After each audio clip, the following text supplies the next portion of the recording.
These are tasty. Try them. Yeah. You know, what have you been up to? What have you been up to? I'm gonna have a coffee because this is what I like. I like coffee. It makes me happy. Do you know what doesn't make me happy? No, let's just stay happy.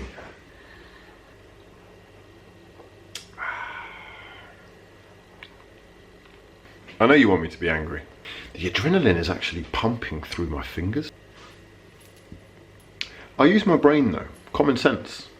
Logic. You knew that this was going to happen, right? You knew. So logic prevails. Common sense prevails. Thank goodness. Thank goodness for Arsenal. Arsenal? Little do you know, but you are actually paying for Christmas. You fucking frauds. This is for the ones who care.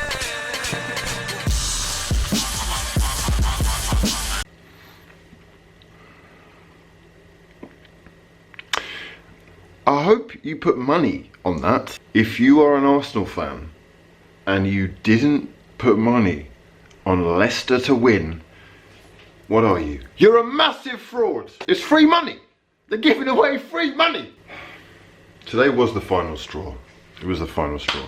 I mean, it wasn't the final straw at all, actually. There was straws way back when straws used to be fucking plastic. Don Raul and Edu were there today and they saw it with their own eyes. So it's now not Unai Emery's fault anymore, okay? If Unai Emery is not sacked before I upload this video,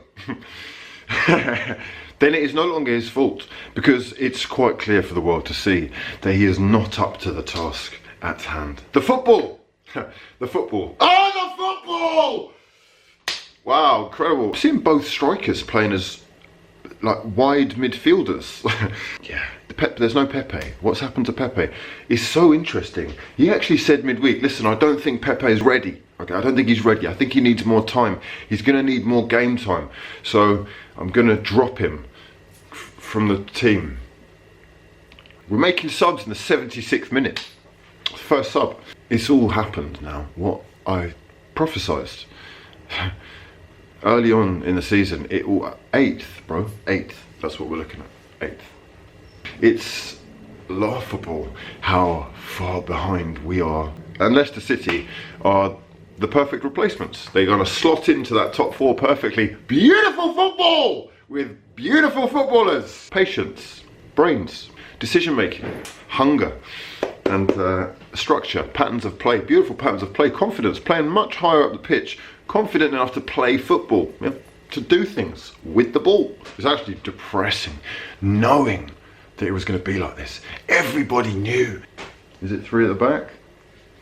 What's the formation? It felt like he was playing 5 at the back with fucking 2 DMs. He is the most fucking shriveled up, fucking cancerous fraud. Yeah, 3 at the back. You got 5 at the back. I mean, he's a shook one. He's a shook one. Leicester City. Let's talk about Leicester City. Wilfred and Didi. Look at this team. Look at this team. This is a football team. This is a beautifully balanced football team. From bottom to top to bottom to bottom to top. Ah, beautiful. Triangles. Yeah?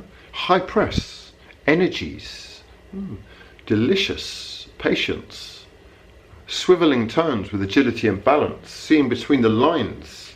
The confidence to take a man on.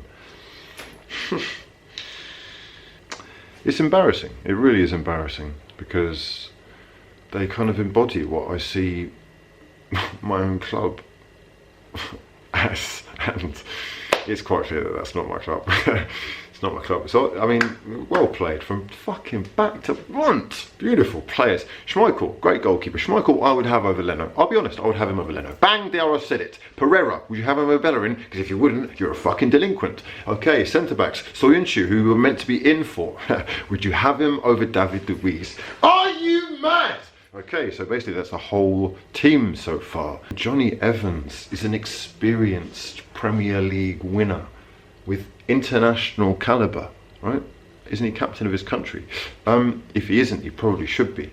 Well, well, well. At left back, we've got Chilwell, who's being chased by Manchester City and is, in my eyes, a much more composed, calm and talented left back than said in Yuri Tillemans. Just this weird little chunky dumpling shape, and has always been since he was a very young teenager, like 15. What a pass master he is, what a talent, clean striker of the ball, not afraid to take risks.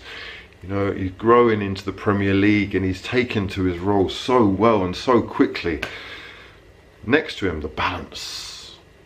You've got the technical ability there and the fluidity of Maddison with the brazen, bold, big bangers from Ndidi, right? Who makes himself known and is actually fucking ridiculously good for 22. Like, their midfield, it's fucking all over it! All over it! It's levels, because there are, remember, there are levels. Yeah? And you're not levels, bro. You're just not levels. You are not levels. And it's not that man for man that we can't emulate something like that.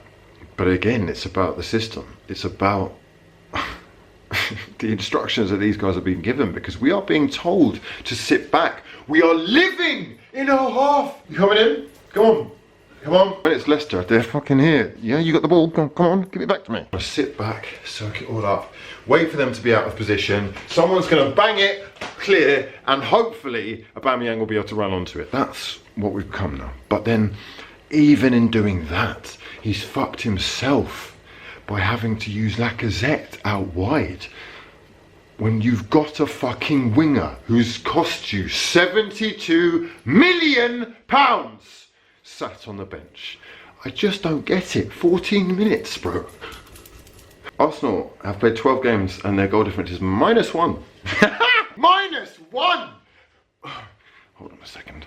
Aubameyang, Lacazette, Nicolas, Pépé, Mesut Ozil, 60 million, 50 million, 70 million, 40 million. We've got over £200 million worth of forwards. And we have a goal difference of -1. It is laughable. It's like, what can you do but laugh? I am cashing in on my own club's misfortune, because it's that predictable. And in all honesty, I would be a fool if I didn't. Am I a fool? Well, I must be, for supporting this club consistently, even through times where I can see so clearly that you're doing it wrong. You're just doing it wrong. Like, I'm not a football manager. I'm not a football manager. But it is quite clear that neither are you. You don't have a clue, do you? You're proving that right here. You're proving that day in, day out. The international break is now upon us, so we have to sit and stew on this for 2 weeks. Get it done! Because this is business, okay? That's what this is about. The business of football. We're in the results business as well. And 5 wins in 17 is not acceptable. Let's be honest. It was Don Raul, but you're very close now to being fraud Raul, okay? Because everyone can see that he's not the guy, so you need to kick him out. We don't have any emotional attachment. There is no real affiliation. You and I are clearly not the same. We think differently. We've been brought up differently. It's okay, bro. It's okay. You don't have to be like me. You don't have to be. But we're just gonna have to part ways. There's nothing wrong with that. It's cool. We had an interesting time. We had a 22 game unbeaten run. It was fun. Fun! Where we thought people were running for the team. Listen, work rates, sitting back, soaking up the pressure, 30% possession, 1 shot on target. These are the hallmarks of an Unai Emery side, and they are nothing to do with Arsenal. They're nothing to do with us. We don't do that stuff. You know? That's not us, okay? If it is, then it's back when. You know? We're going backwards. Back then. You know? So everyone else is trying to play a certain way. The best in the world have an identity. That's okay if we're going back then and we own it. That's fine. We're not owning it. We can't defend. And we are being outplayed by teams who are very quickly taking over us. I mean, we might be a bigger club than Leicester City, but that means very little right now, apart from you're just a business. That's all it is. And that's, for example, what Manchester United have been living off for so long. It's not even actually very important what happens on the pitch at Manchester United. I know the players and the fans especially will want to see results and trophies and whatnot, but it doesn't actually matter, because United are so big worldwide that they make a killing anyway. They're in every fucking corner of the globe. And ultimately, Arsenal aren't quite there, but they're just behind. They're big. They're big around the world. They're well known worldwide, but they're in danger of becoming known worldwide for the wrong things, because for years we've built this kind of tradition of, you know, being there or thereabouts, or winning, or playing good football and having great players, or making great players, and now it's all in danger of falling apart very quickly unless you just risk just rocking the boat a little bit. New man, new captain, that's what we need. New captain, new leader, new vision, new identity. Look at Brendan Rodgers. How much time has he actually been at Leicester City to give them this sexy brand of football, when really the fans were moaning that they were boring before? It's effective, they're clinical, they are not afraid to try things, they're quick on the turn, they're strong in the tackle, they're careful on the ball, they think about what they're doing, they press high up the pitch, they don't give you an inch to breathe. What do Arsenal do? None of those things, none of them. They don't do any of them. What they're doing is hoofing it, because they realise very quickly that they're being pressed and they can't pass it out the back, and they're hoping that Aubameyang can chase onto it, or that Lacazette can hold someone up by fucking Lacazette, Aubameyang, Ozil. You should be capable of creating some kind of pattern of play on the training ground that creates opportunities consistently. You haven't got a clue. It's fucking lump it and sprint after it and hope that he can fucking make something happen. I saw, and I know someone else saw this as well. I'm telling you, I'm good at body language, right?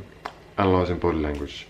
Second half, beginning of the second half, Aubameyang and Lacazette are shaking their heads at each other like this.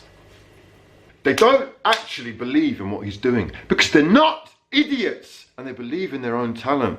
They don't want to be sat back, fucking running around, chasing, watching other people play football. They're good enough to play football themselves. We're 8 points from the top 4, but 9 points from relegation. Do you remember togetherness? Do you remember? We were all one. Positivity was, I mean, I've never seen us like this as a club at the beginning of the year. Maybe apart from when we signed Ozil, and that in itself was just ridiculous, because it was a one-off. It was chaos, manic. We didn't know what to do with ourselves. It's like when you're 5 and you get your first can of Coke and you drink the whole thing and you're just going crazy, right? Now is the time for Don Raul to prove that he is actually the Don, or a Don, or has a fucking clue. Edu, you the same as well, really, mate, because now we've all worked it out, right? Now that the world has caught up with the Lord of the Frauds, it's essential that we take action, because as you can see, we're getting left behind, we're getting outplayed, we are consistently outclassed by teams who've been put together for a lot less, and it's it's enough now. It's enough. You're looking at 8th, 12th, somewhere between 8th and 12th, okay? This is not going to get any easier, because the football that we're playing is actually encouraging teams to come and have a go. They know that they can dominate possession. They know that we create very little. And they know that this consistent tinkering with the side is not really actually doing anyone any favours, because what it does is it leaves players unsure as to what their role is. Jamie Vardy, having a party, loving life. Tielemans, indeed. Soyuncu, Johnny Evans, who Arsenal fans laughed at. They laughed at them. Johnny Evans, they said. We wouldn't fucking take a United reject like that. Comes from West Brom. comes from West Brom. Who's fucking laughing now? Free money! What's the next move? The next move is crucial. Let me know your thoughts in the comment section below. Subscribe if you're new. And drop the video a damn like if you breathe oxygen. For now though, I've been hughwizzy and this has been, hopefully, the fucking end. I don't want to have to do this again, you fucking greasy fraud.